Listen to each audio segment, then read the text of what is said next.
또 우리 속회공과 교육 함께 해주신 우리 지역장님들, 속장님들께 감사를 드리고요. 기도함으로 오늘 교육을 시작하도록 하겠습니다. 하나님의 은혜를 감사합니다.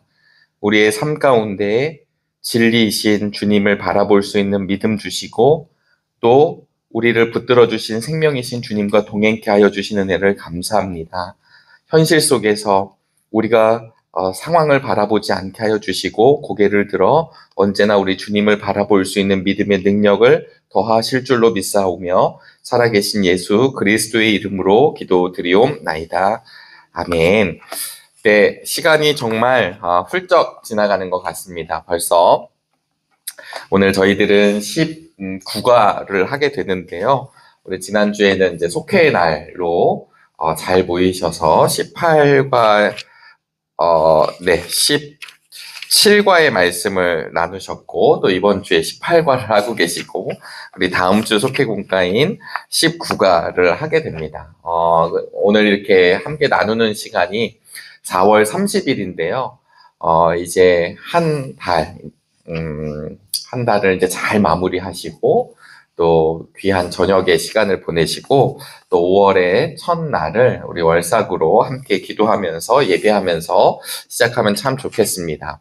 아울러 돌아오는 토요일 날 오늘 이제 4월 30일 수요일인데요. 이제 5월 3일 날 맞죠? 월 1, 2, 3. 네, 3일 토요일 날 오전 11시부터 우리 오후까지 우리 정릉 어린이들을 위한 축제가 우리 교육부에서 준비하고 있어요. 그래서 뭐 프로그램도 하고 또 섬기기도 하고 또 우리 교회 다니는 당연히 우리 교회 친구들도 오겠지만 친구들이 전도해서 오는 친구들도 오거든요.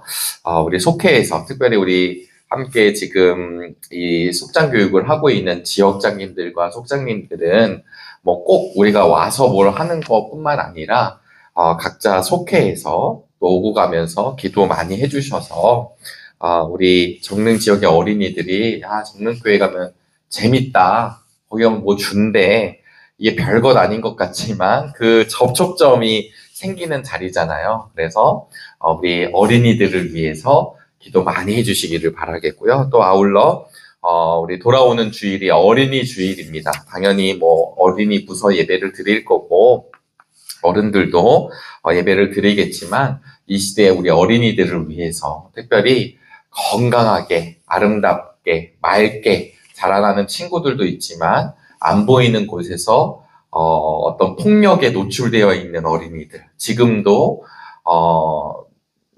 정신적으로 또 육체적으로 고난을 받는 어린이들, 또 우리 대한민국의 어린이들뿐만 아니라 전쟁 지역의 우리 어린이들, 아주 그냥 삶과 죽음의 경계선에서 움직이는 아이들, 아프리카 같이 아주 가난한 나라에서 죽음 앞에 놓여져 있는 어린이들. 여러분, 어린이들만 놓고 생각해도 우리의 기도의 영역이 한두 가지가 아니거든요. 제목이. 위에서 특별히 어린이 주일을 앞두고 우리 어린이 축제를 위해서 우리 귀한 어린이들을 위해서 특별히 우리 정릉교회 교회학교 유아유치부, 유초등부를 위해서 꼭 기도해 주시면 감사하겠습니다.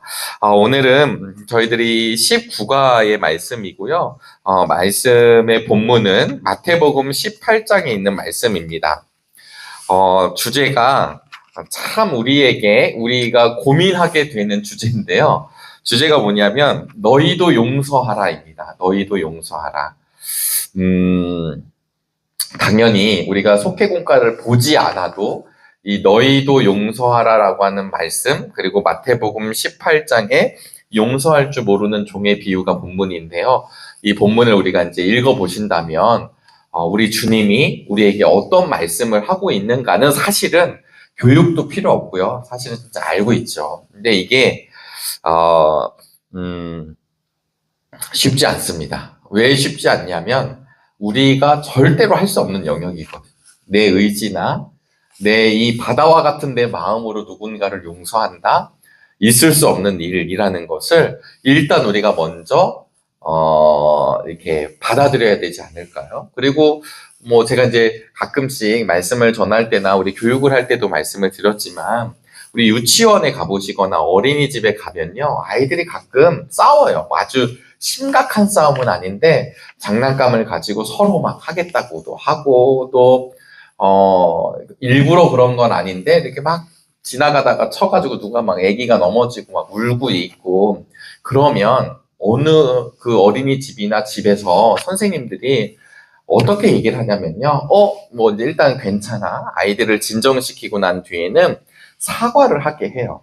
이거는 이제 우리 주예리가 먼저 하는 거야. 그 다음에 우리 주한이가 하는 거야. 이런 식으로 이제 선생님들이 그런 어떤 질서들도 가르쳐 주고 화해하는 법도 가르쳐 줘요. 근데 신기한 게 뭔지 아세요? 유치원이나 어린이집에서는 그런 화해가 잘 이루어진다는 거예요.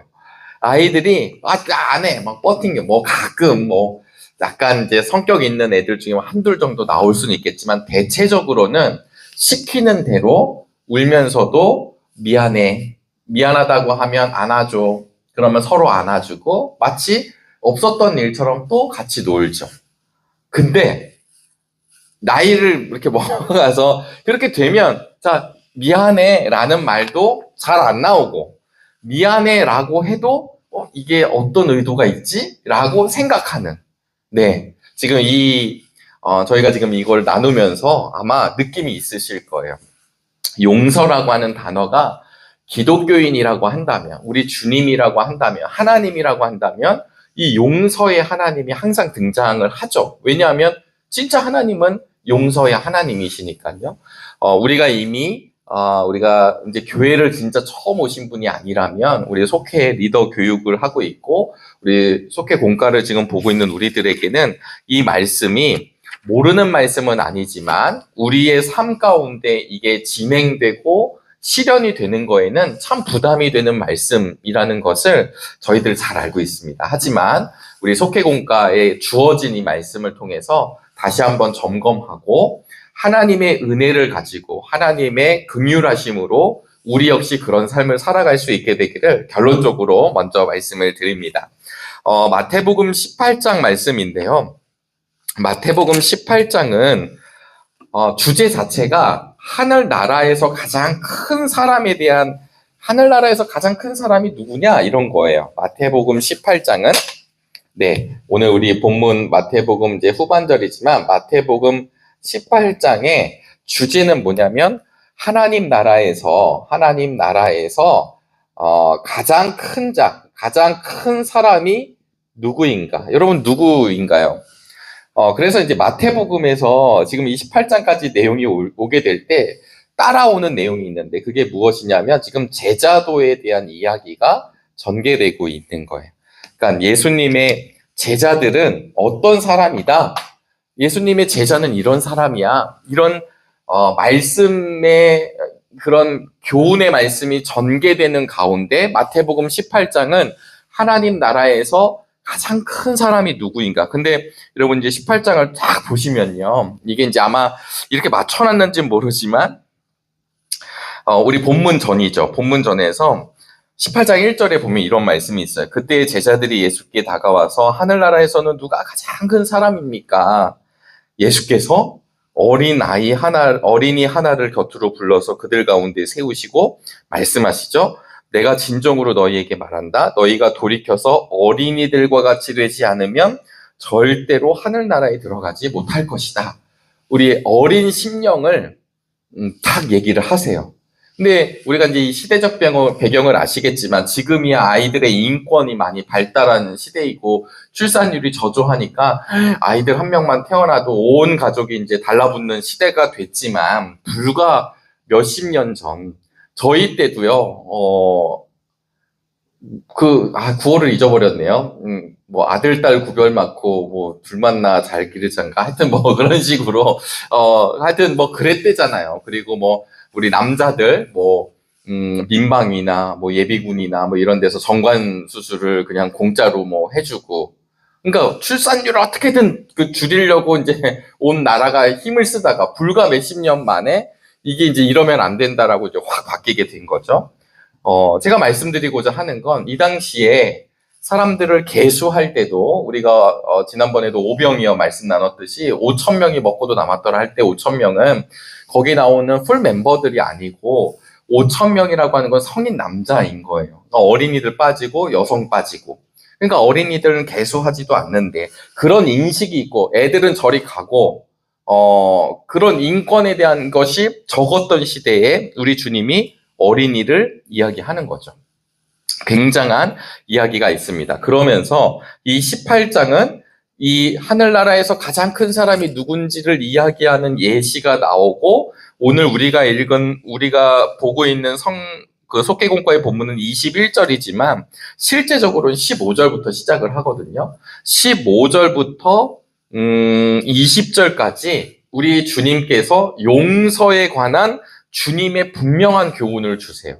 15절부터 20절까지. 그리고 21절로부터 우리 속개공과 본문이 35절로 넘어가면 무슨 내용을 하는 거냐면 제자들이 어떻게 주님의 말씀을 오해했는지를 알려주시고 주님께서 어떻게 그 오해를 풀어주시는지를 비유를 통해 말씀하시는 거예요.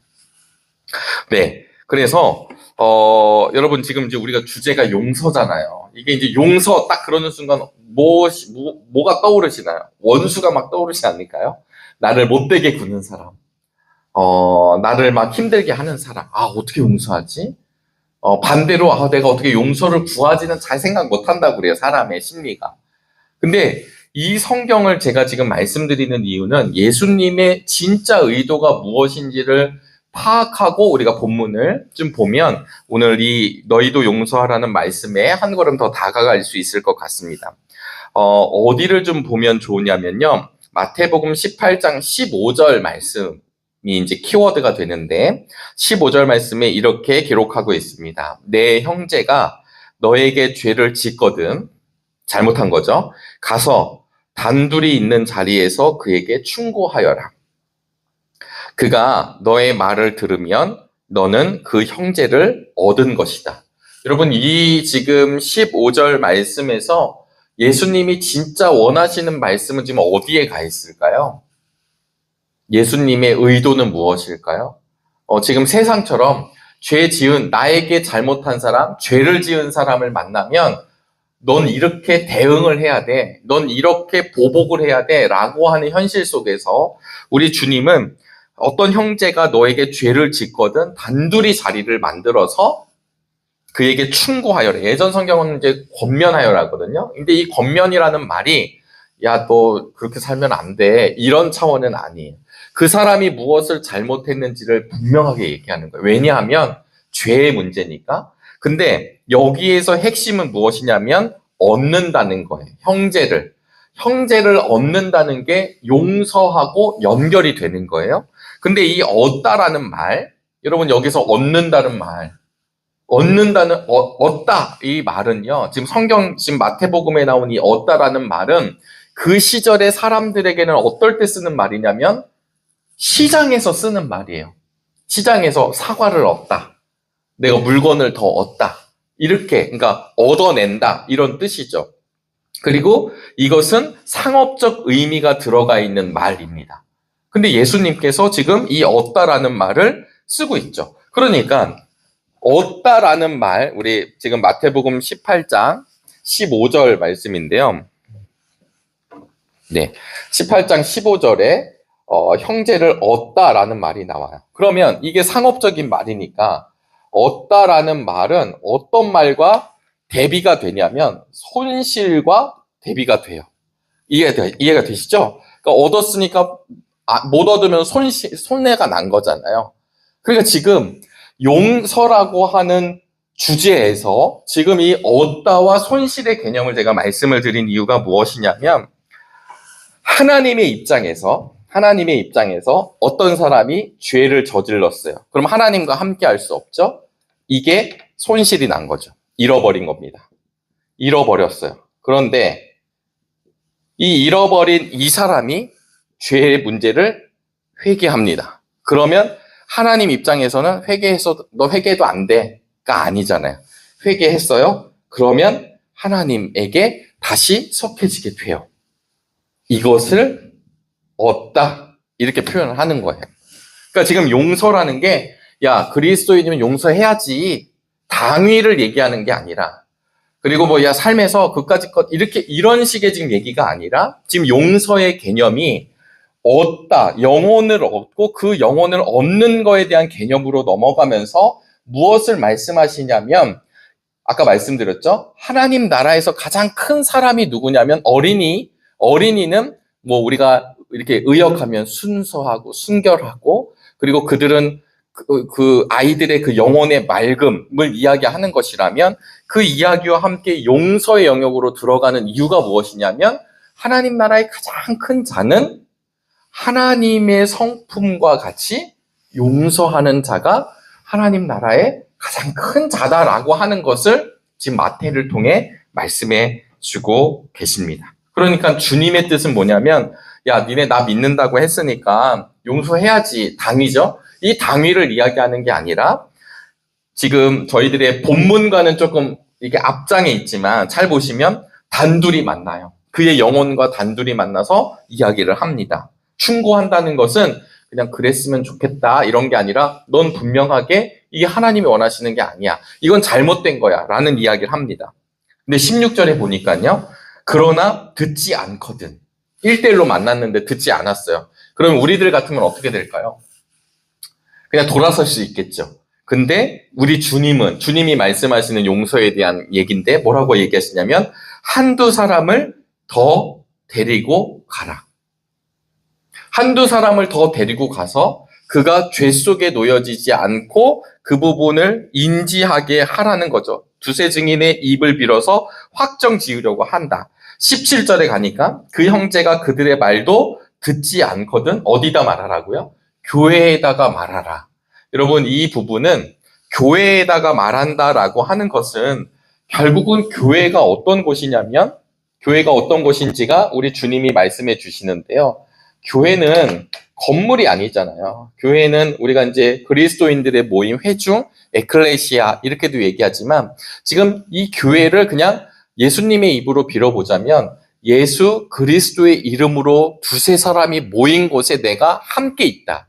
그러니까 교회죠. 그러니까 이 교회는 사람들이 많이 모인 것을 이야기하는 게 아닙니다. 진짜 주님과 함께하는 그 자리, 주님과 함께하는 회중, 주님과 함께하는 공동체, 그 교회의 본질을 이야기하고 있어요. 그러면 이 교회가 무엇을 하게 되냐면, 우리 18절에 보시면 이런 말씀이 있습니다.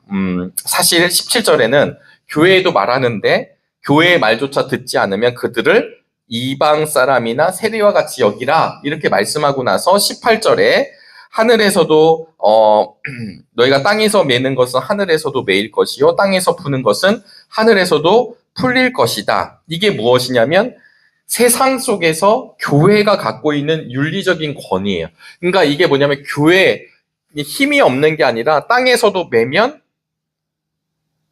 하늘에서도 매인다. 이런 표현이 뭐냐면, 풀고 매이고 풀고 매인다라는 게 뭐냐면, 이게 사실은 서기관들이요. 이 시대에 있었던 서기관들, 이 서기관들이 자신들이 도덕적으로, 윤리적으로 아주 깨끗하고 권위가 있다라고 할 때 우리는 묶이지 않았어요. 우리는 푸는 사람이, 이렇게 표현을 한 거예요. 그 당시에.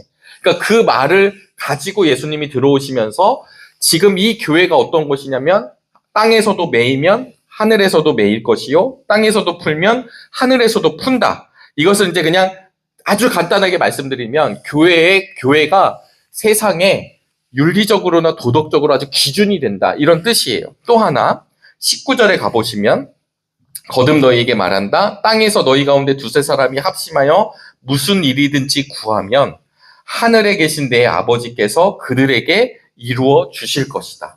기도의 능력을 19절에서 말씀하고 있습니다. 그러니까 이 교회는 예수 그리스도의 이름으로 모인 이들, 이 교회는 그냥 우리끼리 우리 모였다 이렇게 끝나지 않고, 모인 교회는 땅에서도 매인 것이 하늘에서도 매이고 땅에서도 풀린 것이 하늘에서도 풀린다는 것처럼 그 시대의 기준이 된다라는 거예요. 그런 능력이 있다라는 것을 사실 주님이 말씀하시는 거예요. 그런데 여기에서 교회의 말 좋다, 이 세 가지 단계잖아요. 1대1로 만난다, 두세 사람이 같이 가서 권면한다, 그 다음에 교회가 얘기한다. 그러면 왜 교회가 그 사람한테 그 죄를 계속 이야기할까요?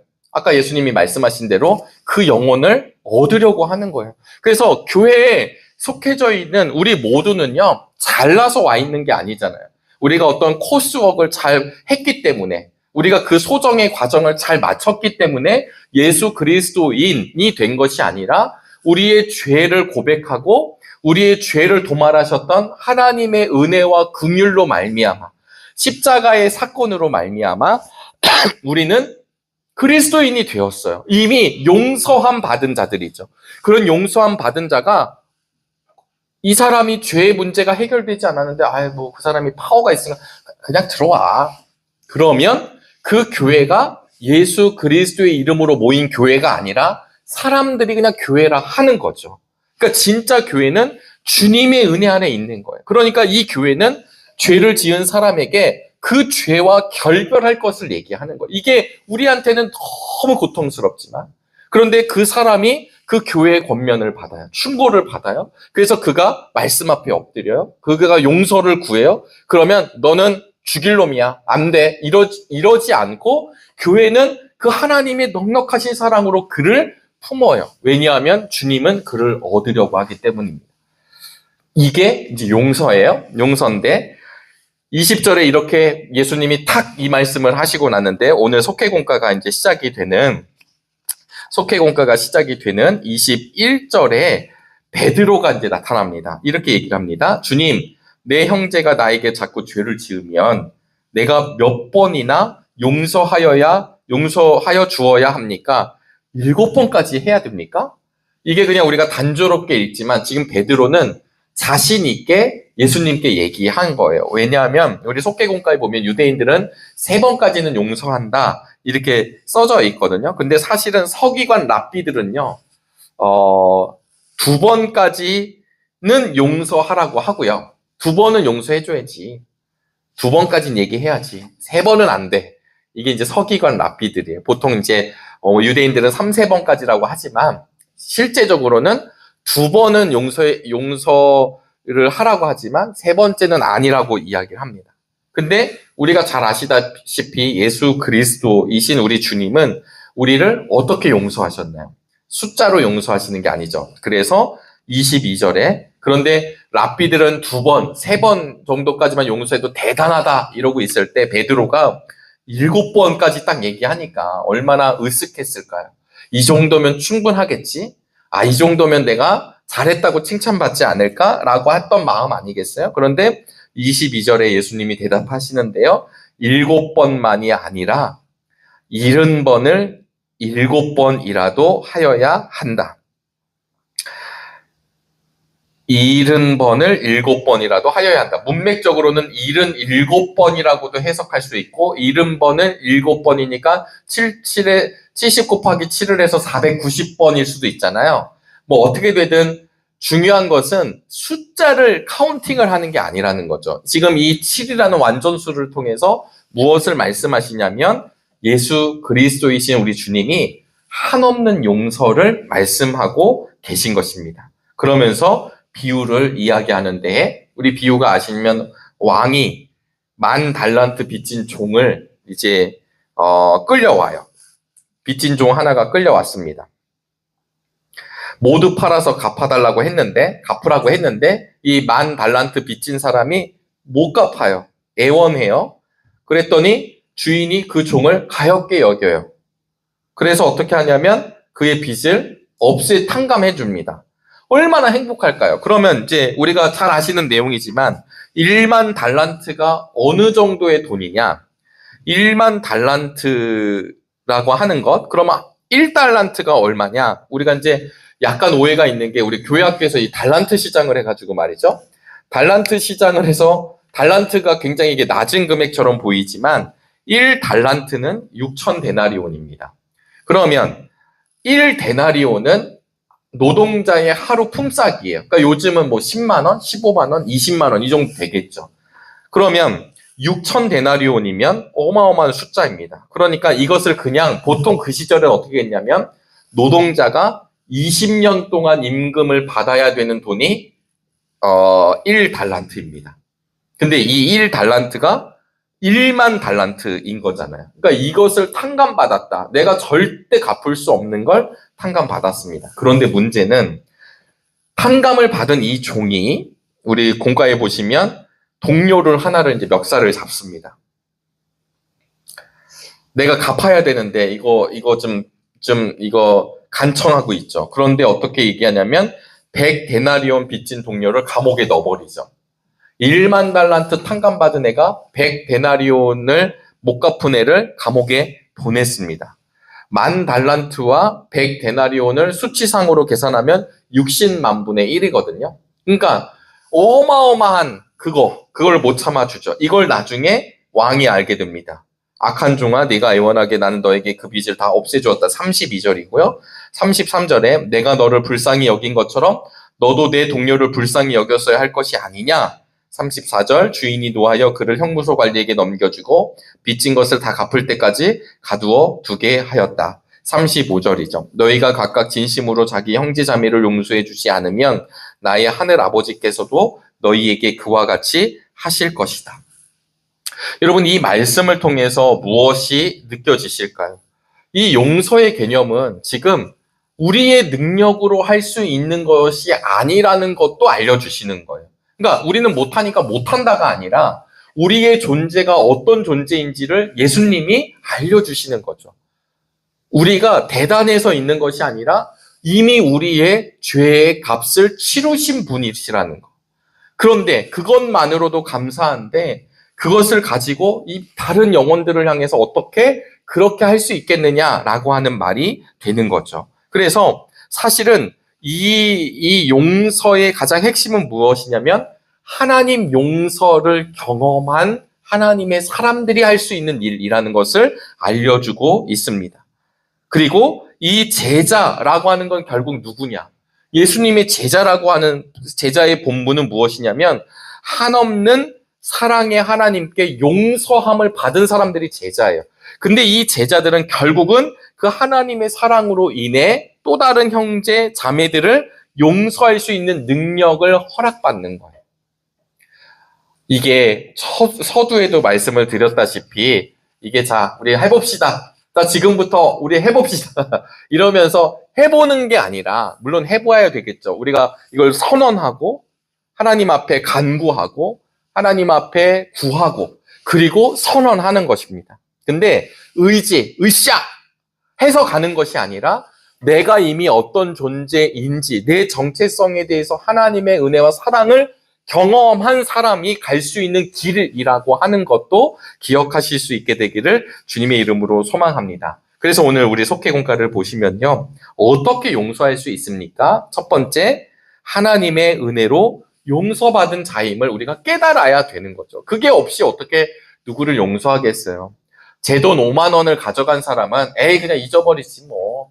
내 돈 한 30만 원 가져가네? 잊어버리지 뭐. 근데 내 전 재산 3억을 갖고 간 애를 잊어버리지. 이건 이제 멘탈이 굉장히 강한 거고요. 화병이 오르겠죠. 내가 그렇게 믿었는데 나를 배신한 사람? 내가 그렇게 키워놨는데 이 자녀들이? 내가 부모님에게 그렇게 잘했는데 우리 부모님이? 그러니까 여러분 이런 영역들의 얘기를 얼마나 많이 우린 늘 듣나요? 배신한 이야기, 뒤통수 친 이야기, 그 다음에 남들을 유혹하고 사기친 이야기, 수도 없이 많죠. 근데 이 영역들은 큰 건이죠. 작은 건으로 들어가면요. 관계성 속에서 느끼는 소외감, 배신감, 그 다음에 그 의도가 뭐지? 의심? 여러분 이거 생각하면 머리 아픈 얘기들을 아마 이 이야기를 정말 우리가 솔직하게 한번 모여가지고 한번 해보자 그러면 우리는 잠을 잘 수 없을 거예요. 억울한 이야기들을 우리가 나눈다면. 그러니까 중요한 건 내가 다른 사람들에게 주고 받은 것이 아니라 하나님이 나를 어떻게 살리셨는지에 대한 분명함. 이것이 그리스도인의 먼저 된 능력이죠. 그리고 나서 하나님의 긍휼함이 우리에게 함께 그 마음이 전달될 수 있기를 바랍니다. 두 번째는 조건 없이 용서해야 한다. 우리 주님이 한 470번까지는 해도 되는데 471번째까지는 얘는 안 될 것 같아. 이런 얘기가 아니잖아요. 결국은 우리 주님은 조건 없이 그 한없이 끝까지 용서하라라고 하는 이야기입니다. 그러니까 하나님의 전적인 사랑의 능력으로 나아가라는 이야기가 되겠죠. 그러면서 마지막 세 번째가 형제와 이웃을 용서해야 한다라는 이야기를 하면서 종순일 우리 한국교회의 믿음의 선배님 이야기가 등장합니다. 여러분 우리 감리교회들은 잘 아시겠지만 강화도가 우리 감리교회 교세가 어마어마하잖아요. 근데 뭐 처음부터 강화도가 다 예수님을 믿고 그랬겠어요? 한국교회 처음 역사를 보면 이 땅의 어느 교회도 흔쾌히 일어난 일들은 없습니다. 그런데 오늘 이 세 번째 대지에서 이덕주 교수님이 한국교회 처음 이야기에 어떤 이야기가 좀 등장하게 되냐면 종순일 믿음의 선배에 대한 얘기가 나와요. 지금 우리로 보자면 강화도에 있는 홍의교회 얘기입니다. 홍의 마을이죠. 옛날에 1900년 강화에 종순일이라고 하는 분이 계셨는데 한학자, 전통적인 유학자였었습니다. 그런데 이제 복음이 들어와요. 말씀을 받아들였어요. 예수님을 믿게 됐어요. 어느 날 마태복음 18장 우리 본문을 이제 묵상을 하셨던 거예요. 근데 묵상을 하다 보니까 여러분 이제 우리 초기 그리스도인들은 그 대쪽 같은 게 있거든요. 지금은 그냥 의미만 우리가 해석할지 모르지만 그때 그분들은 이 말씀 그대로 이거를 이제 요즘 레디컬하다고 그러거든요. 레디컬하게 믿는 거. 너 미련한 거 아니야? 라고 하지만 초대교회 교인들은 이렇게 믿었어요. 근데 마태복음 18장을 묵상을 하는데 지금 이 만달란트 이 비유 나온 거잖아요. 근데 자기가 자기인 것 같은 거예요. 그래서 그분의 고백이 이렇게 됩니다. 이제 어떤 일이 일어나면 말씀을 묵상하는 가운데 주일날 오후 예배를 드리고요. 이분이 부자였어요. 유학자였는데. 그러니까 그 홍의 마을에 웬만한 사람들이 다 돈을 빌렸습니다. 이 종순일 믿음의 선배님에게. 근데 어느 날 이 마태복음 18장을 묵상하다가 이제 찔림이 왔고 오후 예배 후에 나에게 돈을 빌려간 사람들 다 오라고 그랬어요. 그러면 그때 오는 사람들의 마음이 어떠했을까요? 두근두근하죠. 이거 이자를 받으려나? 아니면 이것도 갑자기 해코지를 하려나? 이럴 수 있잖아요, 여러분. 그럴 때 그분이 마을 사람들이 다 온 거죠. 교회에. 그리고 나서 이야기를 했는데 이렇게 고백을 했습니다. 우리 이제 속회공과는 좀 요약을 했지만 이렇게 했습니다. 오늘 이 말씀에서 나오는 악한 종이 바로 나외다. 내가 주님의 은혜로 죄사함 받은 것이 1만 달란트 빚 탕감 받은 것보다 더 크거늘 내가 여러분에게 돈을 빌려주고 그 돈을 받으려 하는 것이 100데나리온 빚을 탕감해 주지 못한 것보다 더 악한 짓이요. 그러다 내가 천국에 가지 못할 것이 분명하니 오늘부로 여러분들에게 빌려준 돈은 없는 것으로 하겠소. 라고 이야기를 하고 빈 문서를 꺼내 우리 속회공과에 보시면 빈 문서를 꺼내 모두가 보는 앞에서 없앤 거죠. 증서를 없앴습니다. 이때 사람들이 수군수군 거렸대요. 왜냐하면 저렇게 돈을 빌려준 사람은 그럴 수가 없는데 어떻게 자기의 것을 내려놓을 수 있냐? 어떻게 저 예수교를 믿는 사람은 저럴 수 있느냐라는 이야기가 퍼지면서 무슨 일이 일어났겠습니까? 이 분을 보면서 수많은 사람들, 마을 사람들이 이제 홍의교회로 오는 거죠. 그래서 1900년 4월에 홍의마을에 복음화가 급속하게 일어납니다. 또 마찬가지로 신앙생활하고 있었던 이 종순일 믿음의 선배님께서 마태복음 19장 21절을 묵상하다가 내 소유를 팔아 가난한 자에게 주고 나를 따르라. 이 말씀이 우리 같으면 이게 건너뛸 텐데 이분은 이게 계속 마음에 들어온 거예요. 어떻게 했냐면 자신의 재산을 팔아서 교회에 이제 헌납을 하게 되고요. 누가복음 10장 1절을 묵상하다 보니까 둘씩 짝을 지어 각 지방과 고을에 보내셨다는 이야기를 듣고 이분이 아내와 함께 이제 지금은 우리가 강화도를 차 타고 막 그냥 금방 왔다 갔다 하지만 그 당시로 보면 1900년 구한말 남쪽 길상면 그리고 본인에게 있어서 땅끝은 어디였냐면 강화 주변의 여러 섬들이었대요. 그래서 길지, 김촌, 옥수, 선두, 너비성, 덕진 등지에 교회를 설립하는 데 힘을 쓰고 복음 전도를 하시고 또 후에는 성모도, 주문도, 영종도. 지금 이게 우리는 그냥 휙 갔다 오는 곳이긴 하지만 그 시절에는 강화에서도 여기를 잘 못 가는데 이 교통이 불편한 섬들을 찾아다니시면서 전도를 하시고 그리고 후에는 목사 안수를 받으셔서 목회 활동을 하신 분입니다.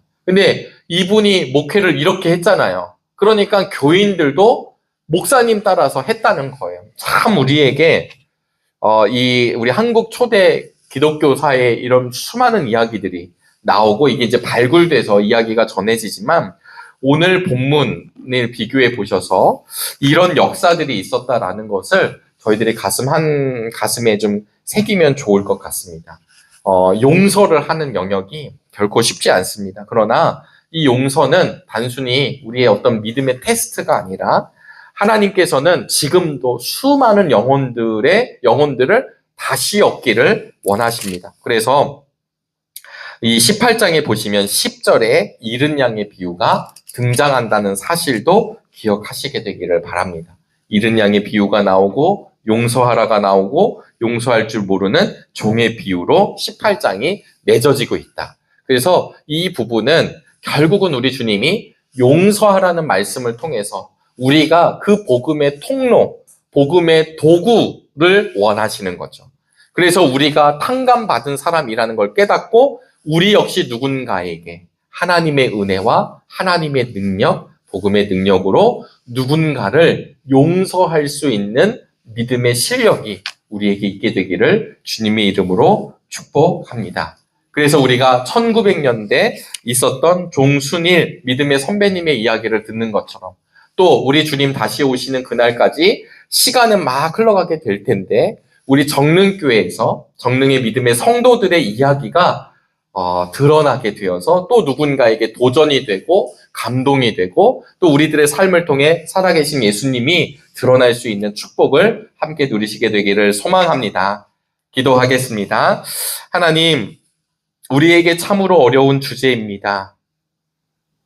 용서한다는 것, 또 용서를 구한다는 것, 우리에게 자존심도 있고 또 우리의 위치도 있음에도 불구하고 하나님 참 어려운 영역입니다. 그러기에 오늘 다시 한번 우리 속회공과를 통해 주님의 말씀 앞에 그럼에도 불구하고 다시금 찾기를 원하시는 잃어버린 영혼들을 향한 하나님의 마음, 하나님의 제자들을 향한 이 말씀이 우리에게 심겨지게 하여 주시옵시고 나의 능력이 아니라 우리를 핏값으로 살리시고 붙들어 주신 하나님의 은혜와 긍휼하심으로 우리 역시 그 길을 걸어갈 수 있도록 복 내려 주시옵소서. 예수 그리스도의 이름으로 기도드리옵나이다. 아멘.